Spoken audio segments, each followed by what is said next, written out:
It's Be Inspired again. Sunday. Katulad po ng last Sunday po natin, it's about parenting, parents, no? Ngayon naman po pag-usapan natin pamilya. Kasama na po mga bata. Pero bibigyan po natin ng punto ng gusto ang mga magulang, no? Katulad ni Sister Emma, ngayon po ay magulang na kami. Actually, nga mga anak sabi nila, we are now parents. No? After nung ating last week episode, sabi nila, wow, Papa, totoo, Mama, buti hindi kayo gumip up sa amin.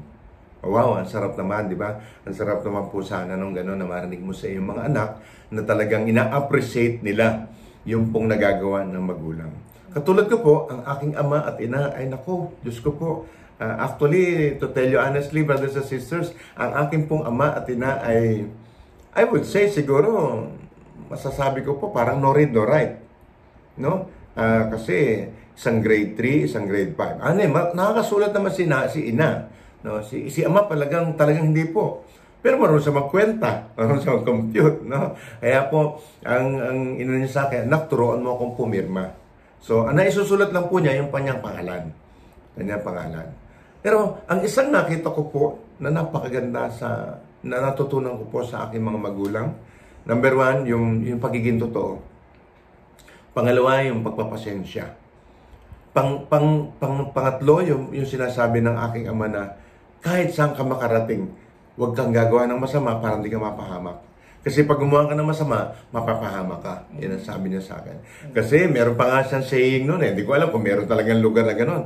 Sabi niya, kahit makarating ka sa Timbuktu, Africa. Sabi ko, meron ba Timbuktu, Africa? Basta honest ka, maayos ang trabaho mo, maayos ang ugali mo, hindi ka mapapahamak. Amen. Ang tatay noon, saka si nanay, Diyos ko po, grabe ang sakripisyo.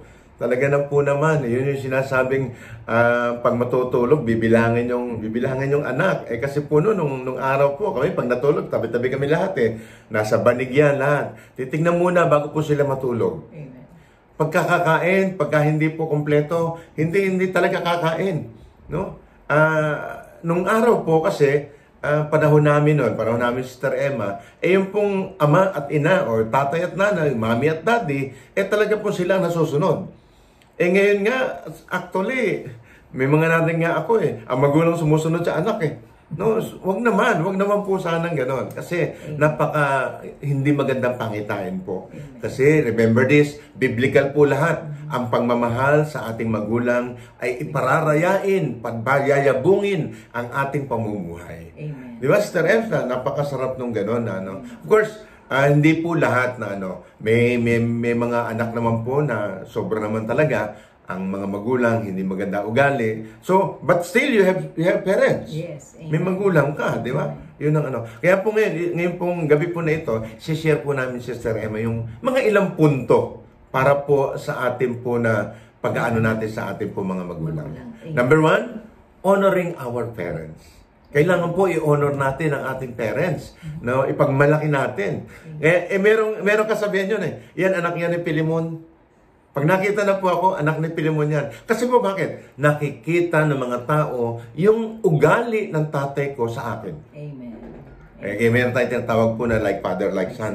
Di ba? Yun ang isang nakita kong bagay na napakaganda po sa ating pong pamumuhay. Ano sabi sa Exodus 20 verse 12, Sister Ems? In Exodus chapter 20 verse 12 says, "Honor your father and your mother, so that you may live long in the land the Lord your God is giving you." Honoring our parents is the only commandments, my dear brothers and sisters, but a pathway to a fulfilling and blessed life. Oh wow! No, this respect the foster of peaceful and stable family environment. Yung pag ikaw po ay gumagalang ka, ino-honor mo yung magulang mo, obedient ka, my brothers and sisters, lalawig ang iyong pamumuhay. Yun yung napakasarap, di ba, Sister Ems, na pag kamukha mo, lagi mo naalala ang iyong tatay at nanay. Di ba? Yun ang pinakamasarap yung talagang paggalang, pag-honor natin sa ating mga magulang. Second is, obey our parents. Obedient to our parents. Sister Ems? In Ephesians chapter 6 verse 1 to 3 says, "Children, obey your parents in the Lord, for this is right. Honor your father and mother, which is the first commandment with a promise, so that we may go well with you and may you may enjoy your long life life. long." Yeah. Yun yung sabi. Haba pa raw po ang buhay mo pagka ikaw ay nag-obey sa iyong magulang. Obedience and honor towards our parents come in a promise, with a promise, a well-being and longevity. No, di ba? Ibig sabihin, lahaba pa ang buhay mo. Pwede ba sa sisters? Brother Vic, I remember yung ganon, yung hahaba ang buhay mo. Nire-recall ko yung aking great-grandparents at yung aking grandparents. And to my mama also, to my mother. Yung grandparents ko, inabot ko pa sila eh. Namatay sila something like 100 something na. Wow! Yes. And then yung grandparents ko, na parents nung... Mamo. Grandparents, parents ng mama ko. Pero parents nila yung grandparents ko ha. Great-grandparents. Yes. Yung grandparents ko, parents niya yung great-grandparents ko.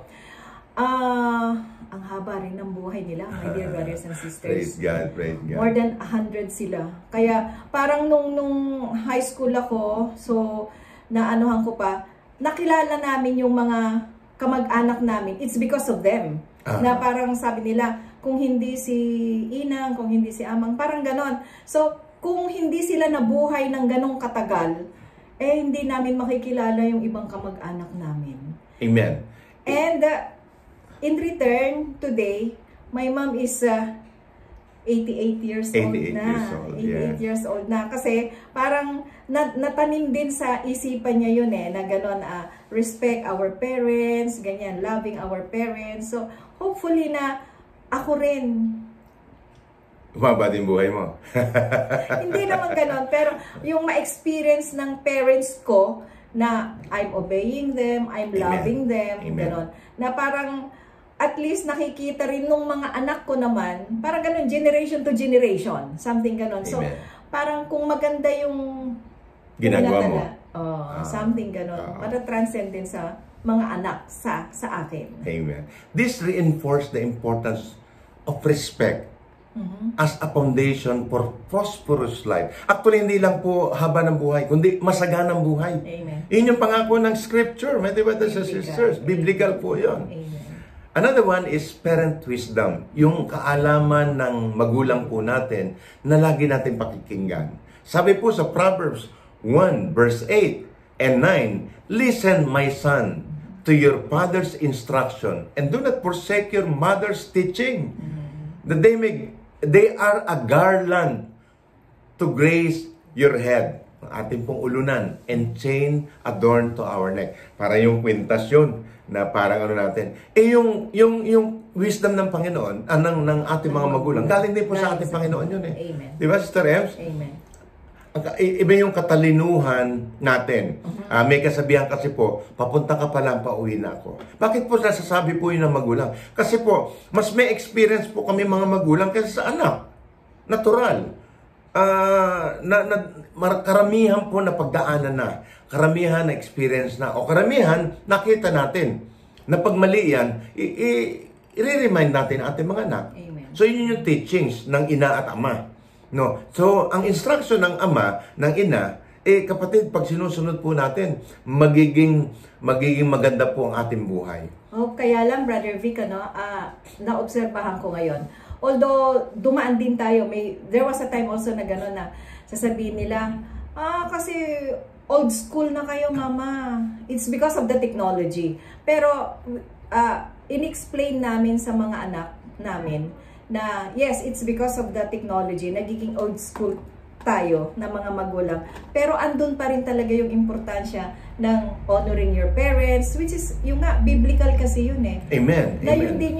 yun din yung ini-explain ng magulang ko sa akin, or the other way around, ini-explain ko yun sa magulang ko na, Oo, nakatanim pa rin yung mga sinasabi nyo sa amin, yung mga kaya lang, kaya lang, it's because nga of the technology, medyo nagkakaiba lang ng konti, pero andun pa rin yung pinaka-core na instruction ng mga magulang, na mahalin ang mga magulang, obeying our magulang. So sa ating po mga anak, bato-bato sa langit, ang tamaan po ay siguro wag magalit, pero siguro po matauhan. Amen. No? Hindi ko marami na po tayong kaalaman ngayon. Yung wisdom po ng mga may edad, matatanda po ay mapakahalaga pa rin. Amen. By listening to them, my dear children, tayo po mga anak, we gain insight, virtues that beautify our lives. Amen. No? Amen. Di ba? Like a prosperous ornament na nagiging nagiging magandang bulaklak tayo. Amen. Para po sa ating mga paligid natin, sa buhay po natin. Amen. Wala, may mawawala ba kung makikinig ako sa nanay ko, sa tatay ko, nanay at tatay ko yun. Amen. Natural, ang nanay at tatay, ayaw ka pong mapahamak. At magbuti parate ang kanilang sinasabi, tinuturo. Kasi walang magulang na gusto mapahamak ang anak. Ang anak. Amen. Kaya nga, ang mga anak, ang mga magulang po, alalang-alalang. Kahit nga po tayo may mga pamilya na, may mga asawa na, nag-aalala pa rin magulang di ba? So, yun yung isang bagay po na yung wisdom ng ating mga magulang ay galing po sa ating Panginoon yun. Amen. Number 4 is pleasing God. Yung natutuwa, napiplease natin ang Diyos. Amen. In Colossians chapter 3 verse 20 says, "Children, obey your parents in everything, for this it pleases the Lord." So meaning, my brothers and sisters, we are praising and worshiping God if we please our parents. Di ba? Pag sinusunod natin ang ating mga magulang, we are pleasing God, we are praising God, we are worshiping God, my brothers and sisters. Pleasing God is involved showing respect and obedience to our parents. Amen. And this obedience is a reflection of our commitment to God's will. Kasi yun ang will ng Panginoon, mahalin mo magulang mo Di ba? Kapatid, mga anak, di ba gusto natin sumunod sa ating Panginoon?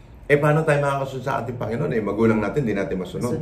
Ang Panginoon, di mo nakikita. Amen. Ang nanay at tatay mo, nakikita mo. Di ba? So, yun ang isang bagay po na natandaan po natin bilang anak. Amen. Number 5 is parents teaching is our guidance.